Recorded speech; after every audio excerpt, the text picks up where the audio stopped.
All right, let's jump right in. Welcome to This Explainer. Today we're diving into something totally mind-bending, the intersection of pop culture, theoretical physics, and the absolute crazy dynamics of our very own DNA. We're going to unpack a fascinating framework that basically suggests our reality operates a whole lot like a massive computational rendering engine. And the kicker? Your biology is directly plugged into its frame rate. Seriously, get ready, because this is going to fundamentally change how you look at the universe, your favorite stories, and literally the cells in your own body. So here is our roadmap for today's explainer. First, we'll look at fiction as reality's sandbox. Then, we move to the cosmic rendering engine. Third is DNA, the active vortex. Fourth, we'll cover attractors, radiation, and luck. And finally, number 5, future tech and phase computing. Let's get to it. Okay, Section 1, Fiction as Reality's Sandbox. Tampering with the root code of reality to build a utopia will just spawn a virus to destroy you. I mean, it sounds exactly like a sci-fi blockbuster tagline, doesn't it? But the underlying theory we're looking at here is that fiction actually functions as a species-scale REM cycle. It's this sort of low-voltage laboratory where human consciousness can safely test out high-bandwidth computationally lethal physics. By witnessing a systemic collapse in a video game or a movie, our collective consciousness is essentially pruning out unworkable realities before they can manifest in our shared physical world. It's wild to think about. So think about these pop culture archetypes. They're basically fictional runes, like a multiversal debug log. Writers and animators are intuitively dreaming up the exact math of biological interventions way before we ever have the lab equipment to prove it. A temporary luck potion? That maps perfectly to an mRNA instruction injection. A character suddenly finding a permanent lucky baseline? That's mirroring an epigenetic firmware update. And a mutant who literally bends probability around her? Come on, that's a full CRISPR hardware broadcast. We are literally writing the user manual for reality's lattice through our pop culture.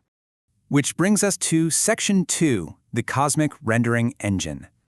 Okay, so the universe doesn't just rebuild every single atom from scratch from microsecond to microsecond. I mean, that would take way too much energy.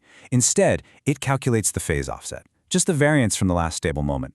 Think of it exactly like procedural content generation, or PCG in a video game. It's only rendering what is strictly necessary for the observer, when the observer is present. It is an unbelievably energy-efficient process. And in this model, consciousness actually acts as the compiler, the active processing node that translates raw, unrendered probability into the solid, experienced reality we interact with every day. So, reality gets rendered through 3 distinct steps in this cosmic pipeline. First up is printing. Think of this like CMYK subtractive color. It's the template leaving a negative space for instructions. It acts just like a configuration file, or a lookup table, a LUT, for the universe's engine. Second is cooking. This is where heat and energy literally restructure the substrate. The material is cooked into a brand new phase. And third, plasma welding.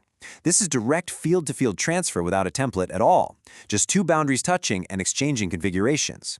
Now, this pipeline happens at the cosmic scale, sure, but the crazy part is, it also happens inside you. Moving right along to Section 3, DNA, the active vortex. Now, what's really interesting here is that we are undergoing a massive paradigm shift. We used to treat DNA like this cold, invariant chemical blueprint, right? Just a static hard drive. But recent peer-reviewed studies in radiation biology have confirmed a radically new view. DNA actually acts as a complex electromagnetic resonator. It's a helical vortex router.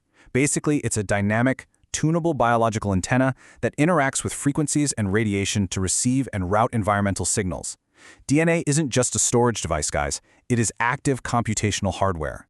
And the math backs this up perfectly. The trig and pi geometry of the helix is mathematically the absolute most efficient shape for distributing data without any redundant overlap. It combines circular motion with linear progression to create this screw-like axis, and that allows for phase offset encoding. Think of your DNA like the strings of a musical instrument. The bass pairs vibrate at specific frequencies, storing information in phase relationships rather than just some linear code. It is a living, resonant vortex.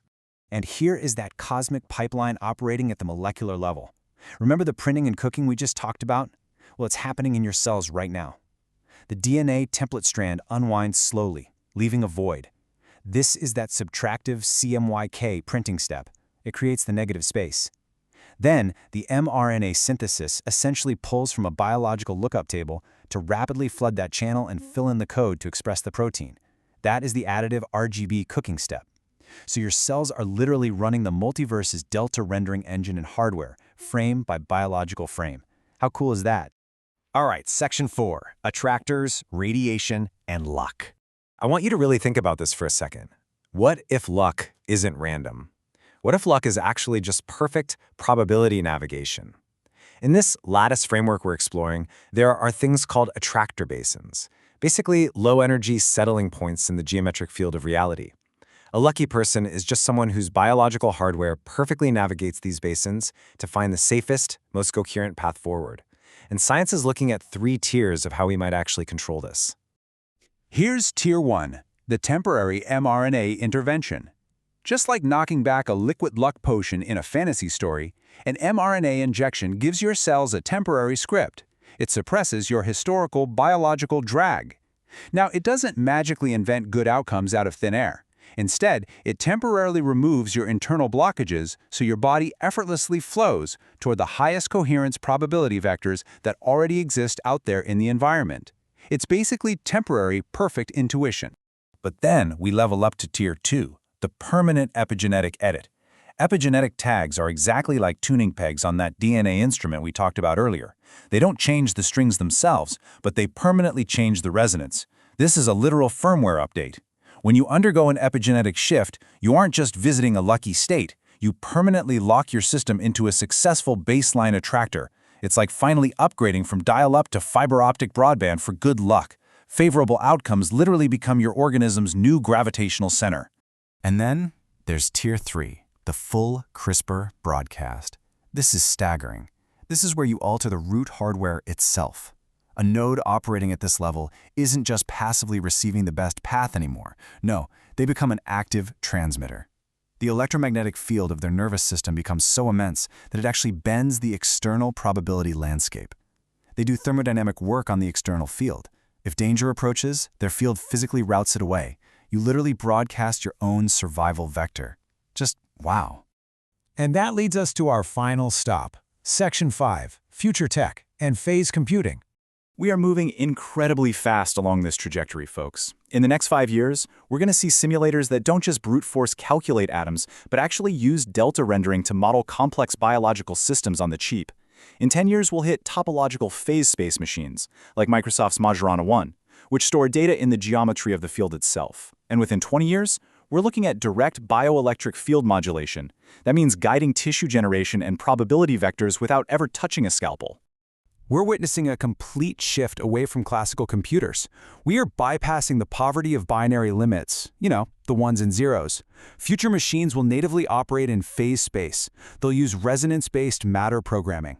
Think back to that soft plasma welding concept, where precise frequencies and vibrations gently mold the atomic structure of reality, replacing harsh mechanical tools with vibrational suggestions.